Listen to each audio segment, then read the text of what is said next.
Hello friends and dear students, आज class 12th geography के paper को ध्यान में रखते हुए मैं आपको कुछ इंपॉर्टेंट ऑब्जेक्टिव टाइप प्रश्नों के बारे में बताऊंगा जो परीक्षा में पूछे जाएंगे। आशा है ये प्रश्न आपके लिए बहुत ही उपयोगी सिद्ध होंगे, इसलिए सभी प्रश्नों को ध्यान से देखना है और समझना है, स्किप नहीं करना है। तो आइए शुरू करते हैं और देखते हैं इम्पोर्टेंट और उपयोगी प्रश्न उत्तर।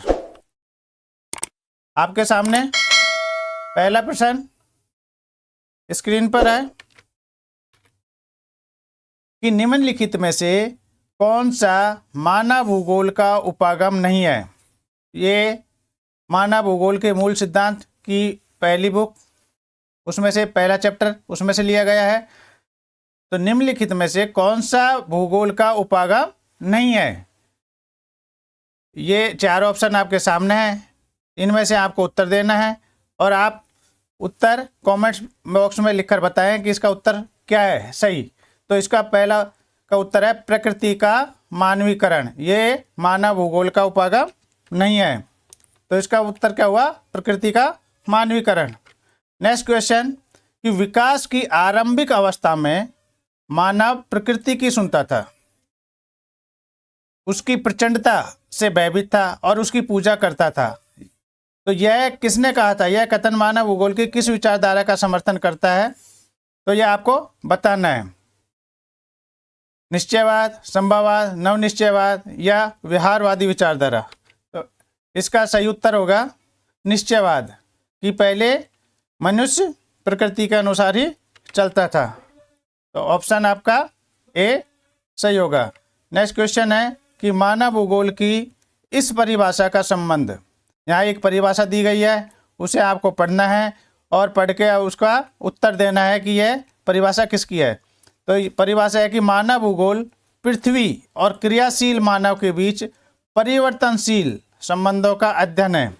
यह परिभाषा किसकी है, तो इसका उत्तर है एलन सी सैंपल, कुमारी एलन सी सैंपल इसका सही उत्तर होगा। नेक्स्ट क्वेश्चन, निम्नलिखित में से किस भूगोलवेत्ता का संबंध संभववाद से है। यहाँ चार ऑप्शन आपके सामने हैं, इनमें से किसका है। तो संभववाद का संबंध है विडाल डी ला ब्लांस, आपका सही उत्तर है। कौन सा, विडाल डी ला ब्लांस। नेक्स्ट क्वेश्चन, भूगोलवेत्ता ग्रिफ्थ टेलर का संबंध किस विचारधारा से है। पर्यावरण निश्चयवाद, प्रत्यक्ष नवनिश्चयवाद या संभववाद। जल्दी से आपको कमेंट्स करके बताना है कि इसका उत्तर क्या है। तो इसका सही उत्तर होगा नवनिश्चयवाद। नवनिश्चयवाद का मतलब है कि उन्होंने दोनों के बीच, निश्चयवाद और संभववाद के बीच नवनिश्चयवाद का यानी रुको और जाओ, यह विचारधारा का प्रतिपादन किया था, जिसे नवनिश्चयवाद के नाम से जाना जाता है। नेक्स्ट क्वेश्चन है कि भारत में अबूझमाड़ क्षेत्र के जंगलों में रहने वाले आदिवासियों का जीवन भूगोल की किस विचारधारा को प्रस्तुत करता है। यहाँ आपके सामने ऑप्शन है कि पर्यावरणीय निश्चयवाद, प्रादेशिकवाद, संभववाद या व्यवहारवाद। तो इसका सही उत्तर होगा, वो होगा ऑप्शन ए, पर्यावरण निश्चयवाद। तो इसका सही उत्तर है ऑप्शन ए, पर्यावरणीय निश्चयवाद। आपको खुद भी देखना है और समझना है कि आपको कितने प्रश्न आते हैं इनमें से। नेक्स्ट क्वेश्चन कि ना तो नितांत की आवश्यकता की स्थिति है। ये भी इस तरह से कथन दिया जाएगा और आपसे पूछा जाएगा, तो आपको ध्यान से कथन, ये जो कथन दिए हुए हैं इनको पढ़ना है और समझना है। ना तो नितांत आवश्यकता की स्थिति है और ना ही नितांत स्वतंत्रता की दशा है।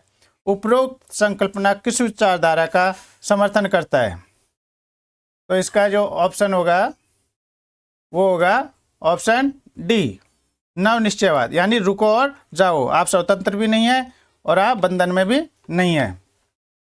नेक्स्ट क्वेश्चन, एशिया में बहुत अधिक स्थानों पर कम लोग और कम स्थानों पर बहुत अधिक लोग रहते हैं, यह कथन किस विद्वान ने कहा था। तो इसका मतलब है कि बहुत ज़्यादा क्षेत्र है, उसमें बहुत कम लोग रहते हैं, जहाँ पर सुविधाएं नहीं हैं, और जहाँ सुविधाएं हैं वहाँ कम क्षेत्र में बहुत ज़्यादा लोग रहते हैं। तो यह किसने कहा था? तो इसका उत्तर है आपका option B, George B Cressey. क्या होगा इसका उत्तर? Option B, George B Cressey. Next question कि भारत जनांगीय संक्रमण की किस अवस्था में है? जो भारत हमारा देश है वो जनांगीय संक्रमण की कौन सी अवस्था में? प्रथम अवस्था, द्वितीय अवस्था, तृतीय, इनमें से कोई नहीं। तो आपको जल्दी से बताना है कमेंट्स करके कि इसका उत्तर क्या है और भारत किस स्टेज पर है। तो भारत है द्वितीय स्टेज पर। कौन सा? द्वितीय स्थान पर है, सेकंड स्टेज। नेक्स्ट क्वेश्चन, निम्नलिखित में से कौन सी दशा जनांगीय संक्रमण की अंतिम अवस्था को दर्शाती है? भाई कौन सी दशा दर्शाती है? उच्च प्रजननशीलता या उच्च मृत्यु दर, महामारी व भोजन की अनिश्चितता, जनसंख्या का अशिक्षित होना या नगरीय जनसंख्या और उच्च तकनीकी।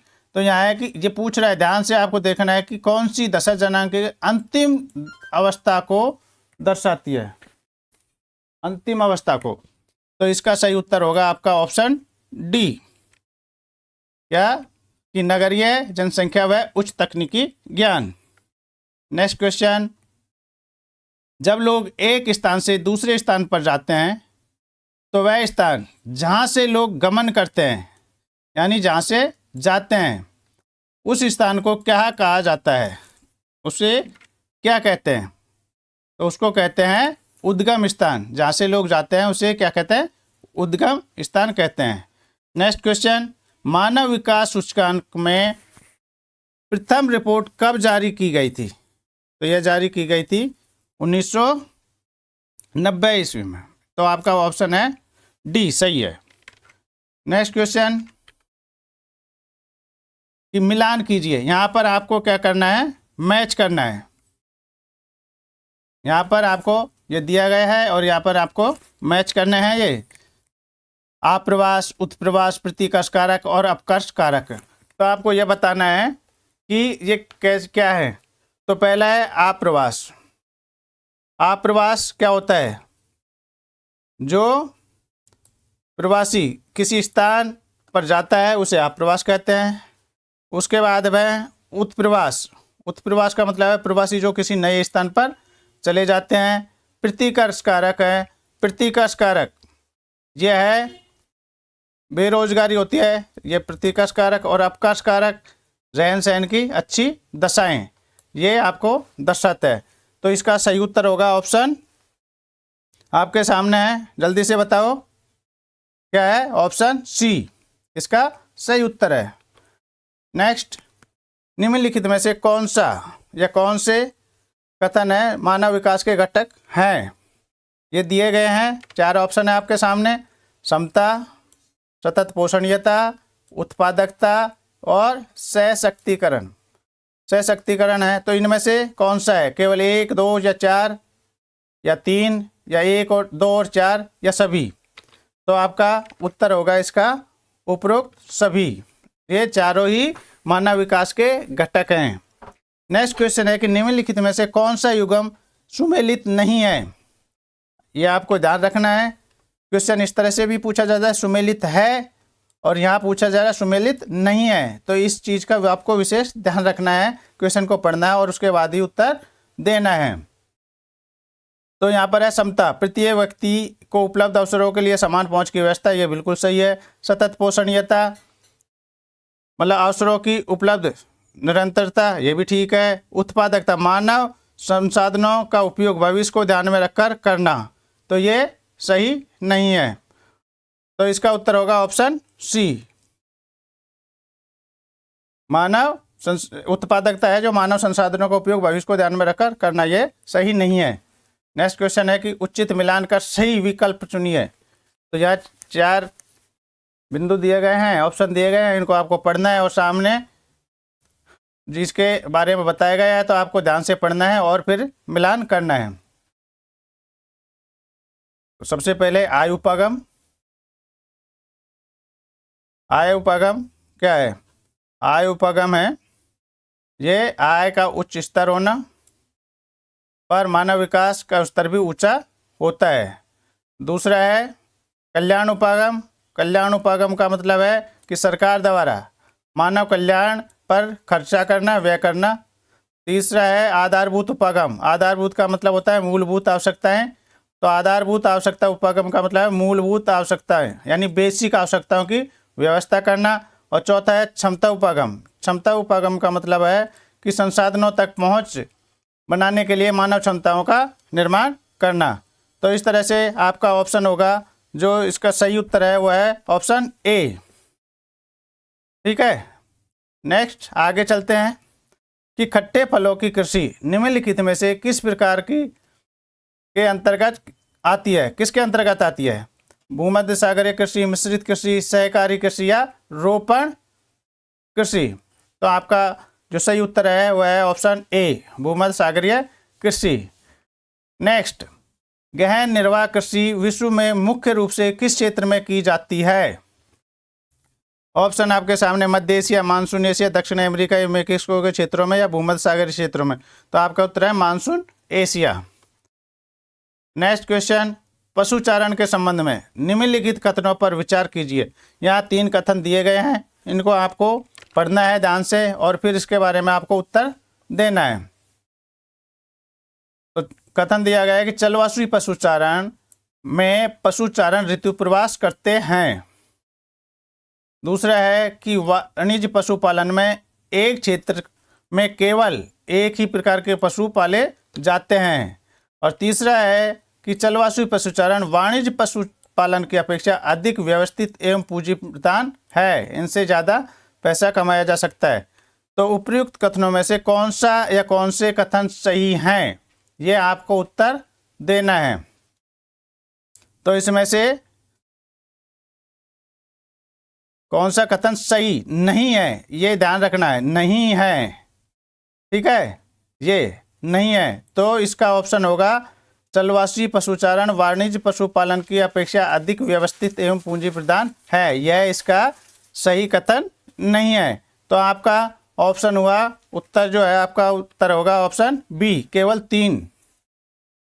नेक्स्ट क्वेश्चन कि गुर्जर, बकरवाल, गद्दी एवं भूटिया लोग किस पर्वतीय क्षेत्र में रहते हैं? रॉकी पर्वत, इंडीज पर्वत, हिमालय पर्वत या आल्प्स। तो आपका सही उत्तर होगा इसमें ऑप्शन सी। कौन सा? ऑप्शन सी, हिमालय पर्वत में। नेक्स्ट क्वेश्चन है कि निम्नलिखित में से डेनमार्क किसके लिए जाना जाता है? किस प्रकार की खेती के लिए जाना जाता है? मिश्रित कृषि, पशुपालन, डेयरी उद्योग या रोपण कृषि।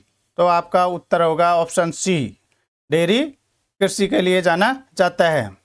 नेक्स्ट, निम्नलिखित में से कौन सा उद्योग स्वच्छंद उद्योग की श्रेणी में आता है? मोटर कार उद्योग, चीनी उद्योग, फर्नीचर उद्योग या लौह इस्पात उद्योग।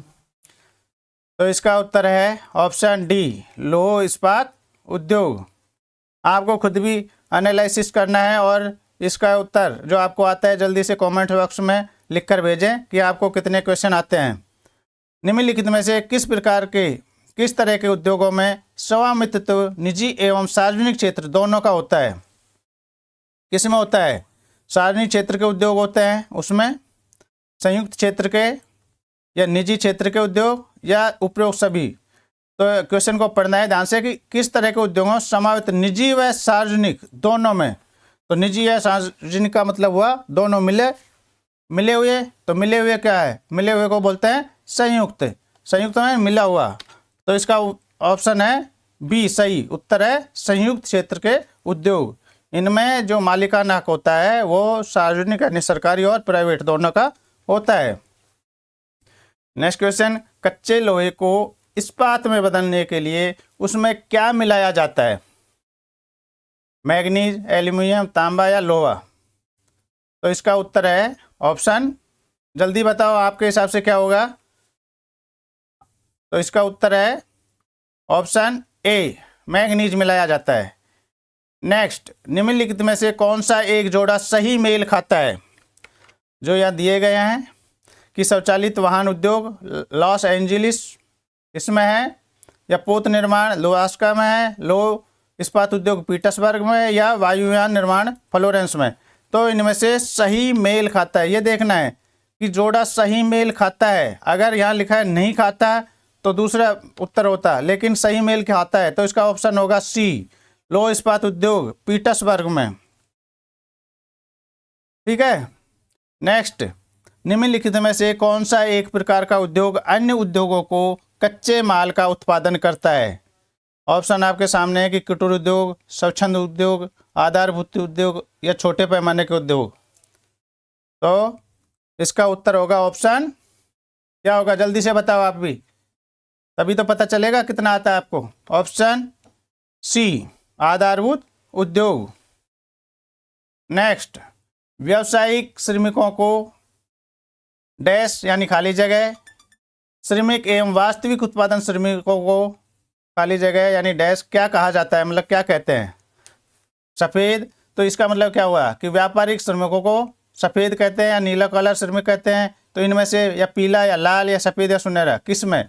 तो आपका जो उत्तर होगा वह है कि व्यावसायिक श्रमिकों को क्या कहा जाता है? सफ़ेद काला श्रमिक, सफ़ेद। ठीक है, यहाँ आएगा सफ़ेद श्रमिक, तथा उत्पादन श्रमिकों को नीला काला श्रमिक कहा जाता है। तो आपका ऑप्शन क्या हुआ? ए। नेक्स्ट क्वेश्चन, किस क्षेत्र के क्रियाकलाप के अंतर्गत उच्चतर स्तर के निर्णय लेने तथा नीतियों का निर्माण करने वाले कार्य सम्मिलित हैं? फिर से आपको क्वेश्चन को ढंग से पढ़ना है, ध्यान से सुनना है कि किस क्षेत्र के क्रियाकलाप के अंतर्गत उच्चतर का मतलब हाई लेवल के निर्णय लेने तथा नीतियों का निर्माण करने वाले कार्य उनको किया जाता है। तो इसका उत्तर क्या होगा? जल्दी बताओ, आपके हिसाब से क्या होगा? इसका उत्तर होगा पंचम क्रियाकलाप है, उसमें जो शामिल लोग हैं उनको उच्च मतलब हाई लेवल के निर्णय, डिसीजन और नीतियां बनाने का अधिकार है। नेक्स्ट है कि परिवहन की मांग किससे प्रभावित होती है? परिवहन की ऑप्शन है जनसंख्या के आकार, सड़कों के निर्माण, औद्योगिकरण या इनमें से कोई नहीं। तो परिवहन की जरूरत कब पड़ेगी? जब जनसंख्या ज़्यादा होगी, लोग ज़्यादा हो गए तो ज़्यादा परिवहन की आवश्यकता होगी। तो आपका ऑप्शन होगा ए, सही है। नेक्स्ट क्वेश्चन है कि निम्नलिखित कथनों पर विचार कीजिए। यहाँ 2 कथन दिए गए हैं और आपको इनको अच्छे से पढ़ना है कि संचार सेवाओं में शब्दों और संदेश, तथ्यों तथा प्रेषण ही शामिल होते हैं, विचारों का नहीं। यह सड़क जो 2 नोडों को जोड़ती है योजक कहलाती है। 2 दिए गए कथन। अब ये पूछ रहे हैं कि उपयुक्त कथनों में से कौन सा या कौन से सही हैं? 1, 2, 1 या 2 दोनों, और ना तो 1 या दोनों। तो यहाँ पर जो सही है ये आपको देखना है, यहाँ लिखा है सही है। यदि यहाँ लिखा सही नहीं है तो आपका दूसरा होता। यहाँ लिखा है सही है, तो सही है का मतलब है कि यहाँ सड़क 2 नोडों को जोड़ती है, उसे योजक कहते हैं, तो केवल 2। और दूसरा है कि संचार सेवाओं शब्दों और संदेश, तथ्यों का प्रेषण ही सम्मिलित है, विचारों का नहीं। ऐसा नहीं है, संचार में विचारों का भी प्रेषण शामिल होता है। इसलिए आपका उत्तर होगा 2, ऑप्शन बी। नेक्स्ट क्वेश्चन, बाह्य स्रोतीकरण सहायक है, किसमें सहायक है? तो यह है सभी में, कि दक्षता सुधारने में भी है, विकासशील देशों को में रोजगार बढ़ाने के लिए भी है, कीमतों को घटाने के लिए भी है। तो तीनों में है, तो उपरोक्त सभी आएगा इसमें। नेक्स्ट, राइन जलमार्ग किन 2 देशों से होकर गुजरता है? फ्रांस और बेल्जियम से, जर्मनी और नीदरलैंड से, रूस से या फ्रांस और इटली से? तो आपका सही उत्तर क्या होगा? आपका उत्तर होगा ऑप्शन बी, जर्मनी और नीदरलैंड। नेक्स्ट क्वेश्चन, निम्न में से कौन सा जलमार्ग संयुक्त राज्य अमेरिका के आंतरिक मार्गों को दक्षिण में मैक्सिको की खाड़ी के साथ जोड़ता है? संयुक्त राज्य अमेरिका के आंतरिक मार्गों को दक्षिण मैक्सिको की खाड़ी के साथ जोड़ता है। तो ऑप्शन आपके सामने है, वोल्गा जलमार्ग, डेन्यूब जलमार्ग, मिसिसिपी जलमार्ग या वृद्ध झील सेंट मार्ग जलमार्ग, सेंट लॉरेंस समुद्री मार्ग। तो आपका उत्तर होगा वो होगा ऑप्शन सी, मिसिसिपी जलमार्ग। नेक्स्ट क्वेश्चन है कि निम्नलिखित में से कौन सा युग्म सुमेलित नहीं है? आपको बार बार बोला जा रहा है कि क्वेश्चन को ढंग से पढ़ना है। यहाँ पूछ रहा है नहीं है, तो इस चीज़ को ध्यान में रखना। ये का मतलब है हुआ कि 3 सुमेलित मैच कर रहे हैं और एक नहीं है, तो वह कौन सा है? तो इसमें है हेलीपैक्स से वैंकूवर पार करने रेल मार्ग, ये बिल्कुल ठीक है। पेरिस से, दूसरा है न्यूयॉर्क से सैन फ्रांसिस्को संघ और प्रांत रेल मार्ग, ये भी सही है। पेरिस से इस्तांबुल पार साइबेरियन रेल मार्ग, यह है, तो ये ठीक नहीं है। और पर्थ से सिडनी है ऑस्ट्रेलिया पार महाद्वीप रेल मार्ग, तो आपका उत्तर होगा नहीं है। नहीं है तो मतलब ये नहीं है, तो आपका ऑप्शन होगा ऑप्शन बी, पेरिस से इस्तांबुल पार साइबेरियन रेल मार्ग, ये नहीं है। नेक्स्ट क्वेश्चन कि किस नदी से एक नौगम्य पानी की नहर, किस नदी से एक नौगम पानी की नहर स्वेज नहर से इस्माइलिया में मिलकर ताजे पानी की आपूर्ति को बढ़ाती है? तो यहाँ ऑप्शन है कांगो नदी, जाम्बेजी नदी, नील नदी या नाइजर नदी।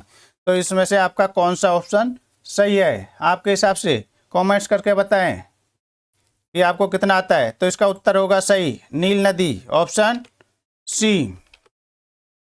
Next question, big inch pipeline किस महाद्वीप में है? ऑप्शन आपके सामने है, कौन सा उत्तर सही होगा इसका? तो इसका उत्तर सही होगा उत्तरी अमेरिका में है, ऑप्शन बी। नेक्स्ट, दक्षिण अमेरिका में रेल मार्ग किन प्रदेशों में सघन है? सघन का मतलब होता है ज़्यादा फैला हुआ है रेल मार्ग।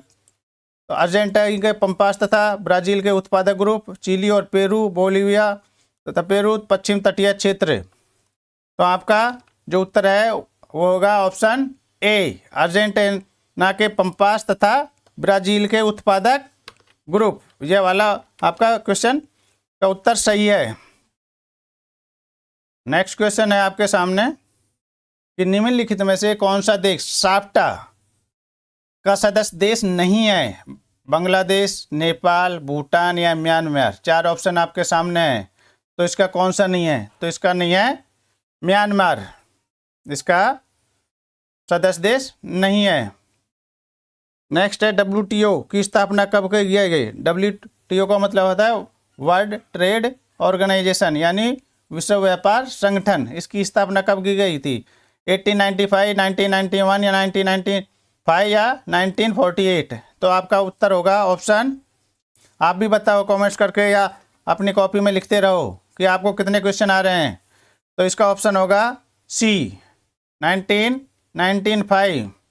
नेक्स्ट क्वेश्चन, संसार के अधिकांश महान पत्तन किस प्रकार वर्गीकृत किए गए हैं? तो ये है विस्तृत पत्तन के रूप में वर्गीकृत किए गए हैं। नेक्स्ट क्वेश्चन, निम्नलिखित महाद्वीपों से किस एक में विश्व व्यापार का सर्वाधिक प्रवाह होता है? ऑप्शन आपके सामने एशिया, दूसरा है यूरोप, उत्तरी अमेरिका या अफ्रीका। तो आपका उत्तर कौन सा है? गैस कीजिए और बताइए। आपका उत्तर होगा ऑप्शन सी, यानी गा, सही उत्तर है। नेक्स्ट है, दक्षिण अमेरिका राष्ट्रों में से कौन सा एक ओपेक का सदस्य नहीं है? तो ब्राज़ील, वेनेजुएला, चिली या पेरू। तो इसका जो सदस्य देश नहीं है वो है वेनेजुएला, यानी ऑप्शन खा, इसका सही है। नेक्स्ट क्वेश्चन है, निम्न व्यापार समूह से भारत किसका एक सह सदस्य है? यहाँ लिखा हुआ है, यहाँ नहीं लिखा हुआ है लिखा हुआ है। तो किसका है? तो साफ्टा का एक सह सदस्य देश है, इसका ऑप्शन है ए, यानी का। आज ये प्रश्न आपके सामने है, बहुत ही इंपॉर्टेंट प्रश्न है। आशा है यह वीडियो आपको पसंद आएगा और आपके लिए प्रश्न उत्तर बहुत ही उपयोगी सिद्ध होंगे। इनको आप अच्छी तरह से समझकर परीक्षा में अच्छे अंक प्राप्त कर सकते हैं। यदि आप हमारे चैनल पर नए हैं और अभी तक चैनल को सब्सक्राइब नहीं किया है तो प्लीज़ सब्सक्राइब करें, वीडियो को लाइक करें और बेल आइकन के बटन को दबाएं, जिससे आपको इस तरह के और भी इम्पोर्टेंट और उपयोगी वीडियो मिलते रहें। मैं आपके उज्जवल भविष्य की कामना करता हूं। Thank you for watching my video. Have a nice day.